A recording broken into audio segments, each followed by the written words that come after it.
अरे बेटा मारे और सुकुमारे मुख से मैया कई बोल बेटा मारे।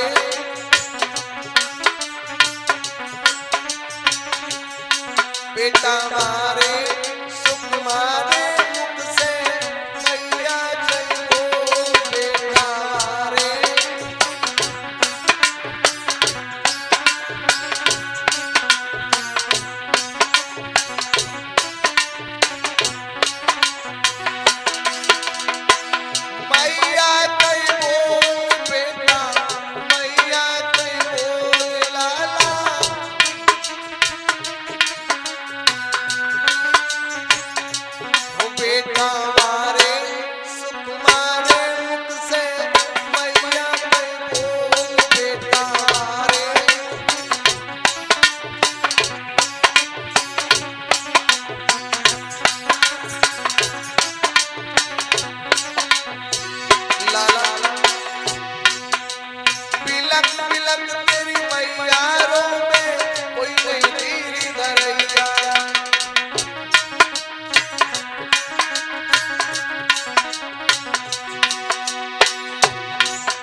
लाला एक बार माँ कहते तेरा बाप तेरे जलाने के लिए कर कफन मांग रहा है।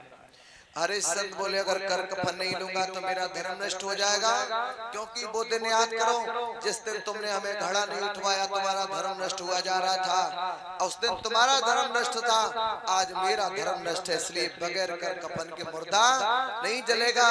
आज रानी तारा ने पति के हट को देखा है तो आधी साड़ी को फाड़ा, बेटे के लिए कफन बनाया, आधी साड़ी करके रूम में महाराज को दे दी है। अब तो दोनों प्राणी अपने पुत्र को जलाने के लिए लकड़ियों को तोड़ रहे हैं और दोनों प्राणी एक दूसरे के चेहरे को देख करके रो रहे हैं कि हमने अपने हाथ से जो खेती बोई थी उसी खेती को मैं अपने हाथ से मिटाने में लगा हूँ, अपने हाथ से मैं मिटाने में लगा हूँ। लकड़ियों को तोड़ के इकट्ठा कर लिया। रानी तारा बोली महाराज आग लगा के तुम पुत्र को जलाना, मैंने 9 महीना अपने पेट में रखा है, हम अपने पुत्र को जलता हुआ नहीं देख सकती हूँ, जलता हुआ नहीं देख सकती हूँ। तारा आज रोती रोती, पेटीकोट है, ब्लाउज है, बाल भी बिखरे हैं, काशी के समीप मंदिर था, उसी मंदिर में जाकर के खड़े से गिर पड़ी है, मुंह से खून निकल गया, हाथों की चूड़ियां फूट गई, हाथों से खून निकलने लगा। विश्वामित्र ने काशी में जाके आवाज लगा दी, काशी के लोगों अभी तक काशी में जो पुरुष बिकने के लिए आए थे उन्हीं में जो एक महिला है वो महिला पुत्रों को डसती है, अपने अपने बालकों को सावधान, काशी के समीप मंदिर में आ चुकी है। ये सूचना कालू मेहतर के पास पहुंची है। तो तब तक इधर क्या हुआ, हरिश्चंद्र अपने पुत्र को जला करके घर पहुंचे। तब तक हरिश्चंद्र को एक और आदेश मिल गया कि ये लो तलवार और मंदिर में जाओ, जहाँ एक डाहिन आई उस डाहिन का सर काट के फेंक दो। हरिश्चंद्र ने आज रोते रोते तलवार उठाई, अभी तो मैं अपने पुत्र को मिटा करके आया हूँ, लेकिन मुझे अपने हाथों से अपनी पत्नी भी मिटानी पड़ेगी। हे विधाता ये क्या हुआ है, कैसे ये हाथ दिए हैं तूने, कैसी ये किस्मत तूने बनाई है। अपने हाथों से जो मैंने बाग लगाया था उसी बाग को मुझे अपने हाथों से जलाना पड़ रहा है, अपने हाथों से उसी बाग को मुझे मिटाना पड़ रहा है। हरिश्चंद्र ने तलवार ली, हरिश्चंद्र चल पड़े। इधर भगवान सो रहे हैं, लक्ष्मी जी पैर दबा रही है भगवान के। तब तक लक्ष्मी जी की नजर काशी के उस मंदिर में पहुंच गई। लक्ष्मी जी भगवान से बोली प्रभु अगर थोड़ी भी आपने देर लगाई तो हरिश्चंद्र सत्य पर रुका है और तारा भी सत्य पर रुकी है। आज हरिश्चंद्र अपनी पत्नी की गर्दन काट के फेंक देगा। महाराज तुम भाग करके जाओ और हरिश्चंद्र की तलवार किसी प्रकार से जाके पकड़ो।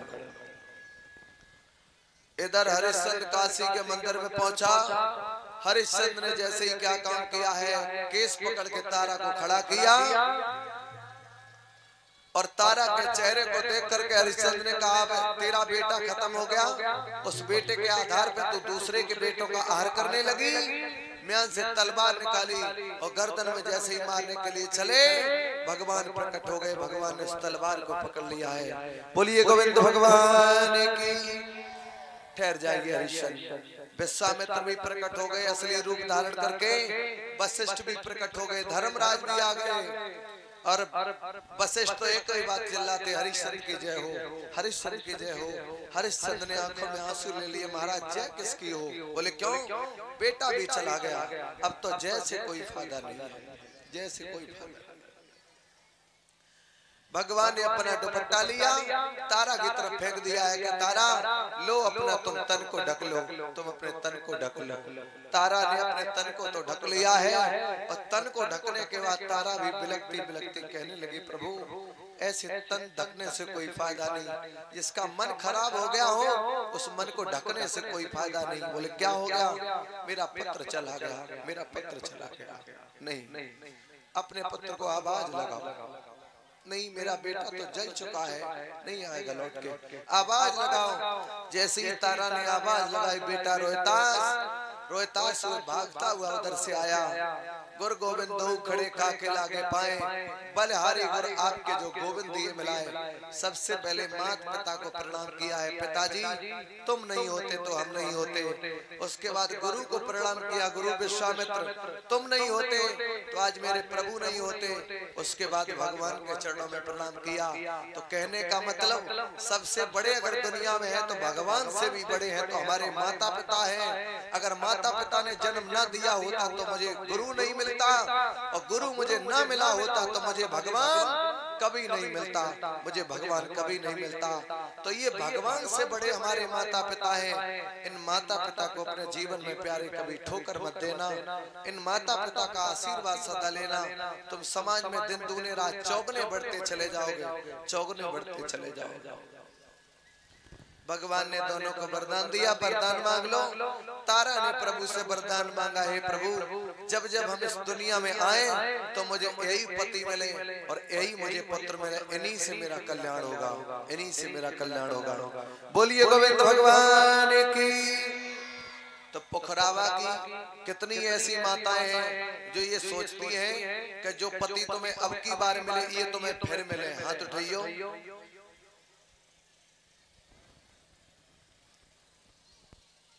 देख ले कितने कम हाथ उठे हैं। तुम दोबारा की बात कर रहे हो, एक ही बार में तुम्हारा दिमाग खराब होगा जो ब्याह होगा है। हम तो कन्नौज लाया थी, कन्नौज सिटी में ब्याह हो तो कहाँ जब पुखरावा में डाल दो हमें बाप ने। कोई नहीं चाहता है कि जे गंगा पार के गोदन हमें फिर मिले। बोलिए गोविंद भगवान की। इस प्रकार से प्यारे आज हरिश्चंद्र भगवान की और कठोर तपस्या करने के बाद भगवान की अपार मेहनत करने के बाद हरिश्चंद्र तपस्या में सफल रहे। तो भगवान का भक्त परेशान हो सकता है लेकिन कभी जीवन में परास्त नहीं हो सकता है, परास्त नहीं हो सकता है। एक प्रभु का कीर्तन बोल लीजिएगा, उसके बाद आरती और प्रसाद। क्यों? आज रात्रि में आपको ये भागवत कथा रास लीला द्वारा दिखाई और सुनाई जाएगी। तो सबसे पहले राम का जन्म होगा रात्रि में, और राम के जन्म होने के बाद में और फिर क्या होगा? सीता स्वयंवर की कथा आपको दिखाई और सुनाई जाएगी।